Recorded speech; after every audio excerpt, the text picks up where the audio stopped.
We're not going to change the workplace and shift it so that it honors our humanity until we take bold action, until we do what leaders claim to do. You have an opportunity to lead yourself, whatever your leadership capacity is. I don't care if you're an individual contributor. I don't care if you're a freelancer. I don't care if you're an entrepreneur. If the way that you conduct business is with your true self and with your humanity, you are leading yourself and you have no idea the difference in the world that you are making. If we have emotions and we express them in the workplace, because the workplace is the old white male power dynamic, it's seen as weak, as a distraction, as excessive, as unnecessary. There's all this crap that we got to deal with for being human when we show our emotions in the workplace. And so here's what you do. Number one, you got to own that you're a human being, dude. You're a human being. You have emotions. And I want to tell you the trick for how to get everybody else to accept that. But that's not the trick. The trick is for how do you accept that?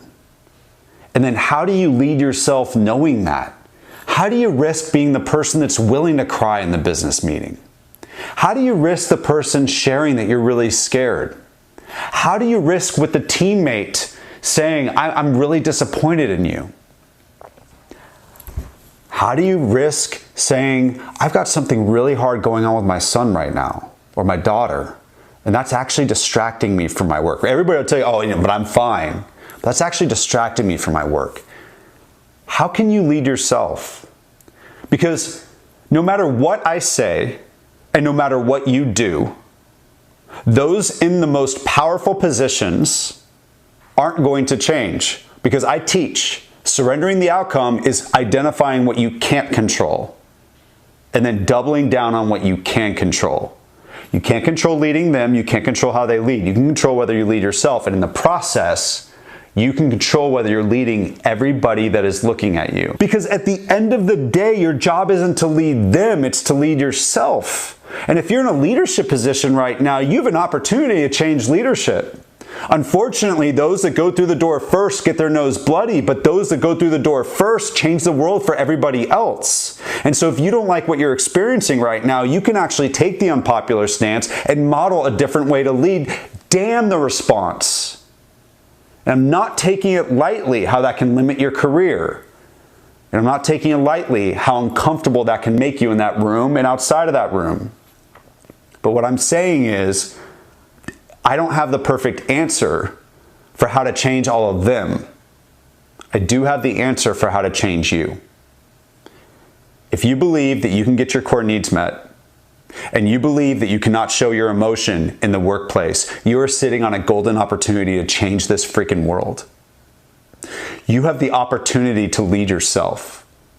And you have no idea who you can lift up when you do that. And so whatever it is that you're sitting around talking about, whether it's your revenue projections or market share or expenses or whatever, what's more important than showing that you can be a human at work? What's more important than being able to express your emotion and be your full true self in the place where you spend the most time? Is the next projection more important? Again, knowing that you could find another job. Is the next most important thing this quarter's results? Or the human experience for all the humans that are watching you and all the humans that are watching them? And so we're not talking about being emotional is the problem. It's how other people perceive you being emotional, number one. And then number two, if you go past the point of your own comfort around what feels healthy.